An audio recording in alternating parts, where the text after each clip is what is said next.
For God alone, O my soul, wait in silence, for my hope is from him. He only is my rock and my salvation, my fortress. I shall not be shaken. Psalm 62 to 5-6.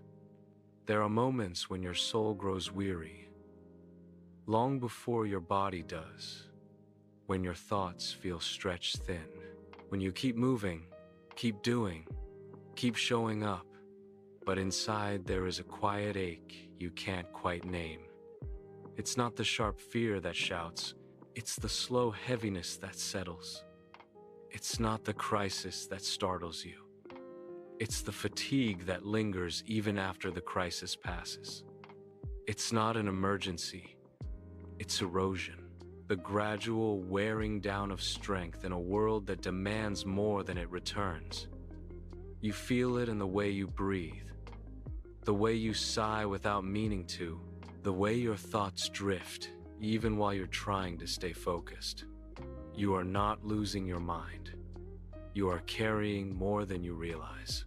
And the psalmist speaks directly into this condition of the soul, not with pressure, not with instruction that adds weight, but with an invitation that releases it.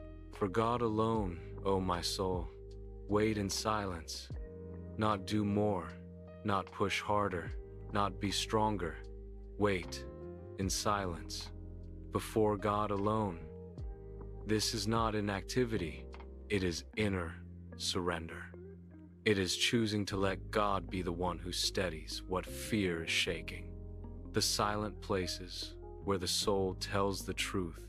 Silence is where the soul finally speaks honestly. It's the space where buried fears surface and hidden worries rise like fog. It's the place where you admit the things you didn't have time to feel during the day. America right now does not leave much room for silence. Everything is loud. The economy, the news, the opinions, the screens, the expectations. And when life is loud on the outside, it often becomes louder on the inside. Many people are not afraid of disaster. They're afraid of being alone with their thoughts. Not because their thoughts are bad, but because they're tired of wrestling with them. And yet, God invites the soul into a silence that is not empty, but inhabited. A silence where He meets you, steadies you, reminds you that you are held. This silence is not isolation, it is restoration. For my hope is from Him. Hope that doesn't depend on outcome. Hope today often feels fragile. People hope for stability, but the world keeps shifting. People hope for clarity, but the future keeps changing direction. People hope for rest, but their minds don't slow down. Hope becomes something they chase, instead of something they live inside. But the psalmist doesn't say, "My hope is from circumstances."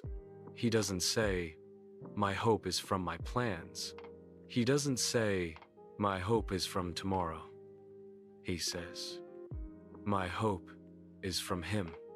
Hope rooted in outcomes collapses when outcomes don't go your way.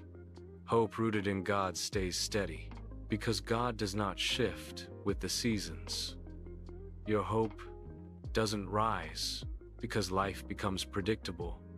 Your hope rises because God is faithful in ways that go deeper than anything you can predict. He only is my rock, the ground beneath trembling feet. When the psalmist calls God a rock, he isn't describing a distant mountain. He's describing solid ground, something beneath your feet, something that holds you when your world feels unstable. A rock does not react to storms. A rock does not move when winds rise. A rock does not weaken when pressure increases. God is not your escape. He is your foundation. You don't stand on your confidence. You stand on His. You don't stand on your clarity. You stand on His character. You don't stand on perfect understanding. You stand on perfect faithfulness. There are days when you feel steady. There are days when you feel fragile, but the ground beneath you does not change either way. In my salvation, not just rescue, but restoration. Salvation here means more than saving you from danger. It means saving you from yourself, from burnout, from despair, from spiraling thoughts, from fear's predictions, from the pressure to control what only God can carry. God saves you from the exhaustion of pretending you're fine when you're not. He saves you from the weight of trying to secure a future that only He sees clearly. He saves you from believing that peace depends on performance. He saves you by reminding you that He is enough when you are not. My fortress. Protection from the storm within. A fortress is not a place you visit. It is a place you live when danger rises. Many people today feel unprotected internally. External life may look stable, but internally they feel vulnerable to fear, open to anxiety, exposed to stress, unable to find rest, emotionally thin, spiritually drained. But the psalmist says, God is my fortress. A fortress is not fragile. A fortress does not lose strength because you feel weak. A fortress remains solid even when you crumble inside it. God is not just watching over you. He is holding around you. His presence is the wall that fear cannot penetrate.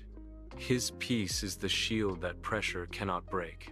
I shall not be shaken, even when everything else is. This does not mean you won't tremble. It means trembling cannot uproot you. Shaken does not mean emotional calm. Shaken means removed from foundation. The psalmist is saying, fear may visit me, but it cannot relocate me. Anxiety may rise, but it cannot overthrow me. Stress may swell, but it cannot move me out of the fortress of God's keeping. Being unshaken does not mean being unfeeling. It means your feelings do not decide your fate. Your stability is not found in the quietness of life, but in the faithfulness of God. Look at this moment in America. People are overwhelmed by noise, filled with silent fears, exhausted by responsibilities, searching for assurance, tired of pretending they're fine, craving quiet but unable to find it. The nation is functioning, working, producing, planning, but internally, people are fraying, not destroyed, just tired, not hopeless, just stretched, not faithless, just worn. This psalm speaks precisely into that cultural exhaustion. For God alone, O my soul, wait in silence. Because silence with God is not emptiness. It is healing. It is alignment. It is the slow return of strength that fear drained. So tonight, if your soul feels crowded, if your mind feels restless, if your heart feels worn, if tomorrow feels heavier than today, pause and let this truth wash over you. Your rest comes not from clarity, but from God. Let your soul wait in silence, not to escape life, but to encounter the one who holds it together. Let your hope rise from Him, not from understanding everything, but from trusting the God who understands you. Let your feet stand on the rock, not on your best days, but on His best love. Let your heart hide in the fortress, not because life is calm, but because God is strong. And let this truth settle beneath every thought, every fear, every pressure. I shall not be shaken, not because you are unbreakable, but because God is unchanging. Not because you feel strong, but because He is your strength. Not because you quieted every thought, but because His presence speaks deeper than your thoughts can reach. Tonight, rest your soul in Him. Tomorrow, Rise from that rest, and in every uncertain step ahead, know this: He is your silence, your confidence, your rock, your salvation, your fortress, your steadiness, your peace. Amen.